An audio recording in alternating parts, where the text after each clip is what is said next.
Aging reflects a decrease in physical condition, mental capacity, and social interaction.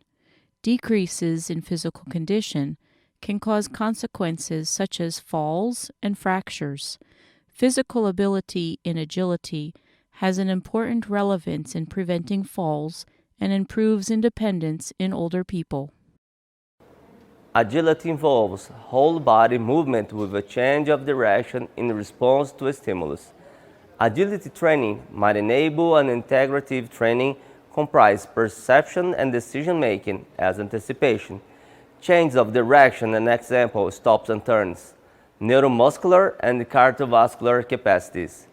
The aim of this study is to clarify the benefits of the agility ladder training as a new exercise method for older people in independent community living. In the present study, all participants were robust men and women over 65 years old. Training programs involving human subjects have been approved by the Ethics Committee of the State University of Campinas, UNICAMP. To assess physical fitness, the following functional tests were applied: Illinois test, 5 times sit to stand, timed up and go, walking speed, and 1-leg stand.